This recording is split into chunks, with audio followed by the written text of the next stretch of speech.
অর্থনৈতিকভাবে আমরা যাতে সচ্ছলভাবে গড়ে তুলতে চাই, সেই জন্য এইরকম একটি ফ্যামিলি কার্ড আপনাদের কাছে পৌঁছে দিতে চাই মা বোনদের কাছে।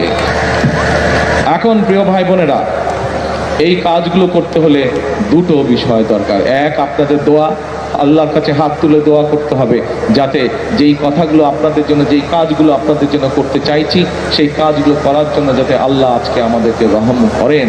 এখানে একটু পরে দোয়ার অনুষ্ঠান অনুষ্ঠিত হবে।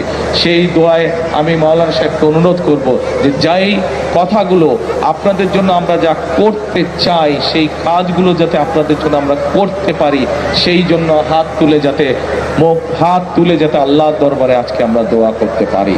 আল্লাহ যদি সহায় থাকে, যেই কথাগুলো আপনাদের সামনে আমরা বলেছি, যেই কথাগুলো আমি আপনাদের সামনে বলেছি, প্রত্যেকটি কাজে ইনশাআল্লাহ আমরা বাস্তবায়ন করতে সক্ষম হব একমাত্র আল্লাহর সমর্থন থাকলে। এবং বিশেষ করে আজকে মা বোন যারা আছেন, এই মা বোনদের পাশে যাতে আমরা দাঁড়াতে পারি, মা বোনদের পাশে ইনশাআল্লাহ আল্লাহ রহম করলে বিএনপি যাতে আপনাদের পাশে দাঁড়াতে পারে, আপনাদেরকে যাতে যেই মা বোনদের ফ্রি শিক্ষার ব্যবস্থা দেশনেত্রী খালেদা জিয়া করে দিয়ে গেছিলেন, সেই মা বোনরা শিক্ষা পেয়েছে, শিক্ষায় আজকে তারা শিক্ষিত হয়েছে, কিন্তু সেই মা বোনকে অর্থনৈতিকভাবে আমরা যাতে সচ্ছলভাবে গড়ে তুলতে চাই, সেই জন্য এইরকম একটি ফ্যামিলি কার্ড আপনাদের কাছে পৌঁছে দিতে চাই মা বোনদের কাছে।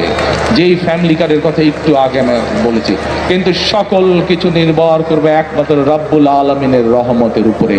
আমরা যদি আল্লাহর কাছে চাই, আল্লাহ হচ্ছে রহমান রহিম, আল্লাহ যদি আমাদেরকে তৌফিক দেন, আল্লাহ যদি আমাদেরকে রহম করেন, তাহলেই আমরা একমাত্র আমাদের কাজে সফল হব।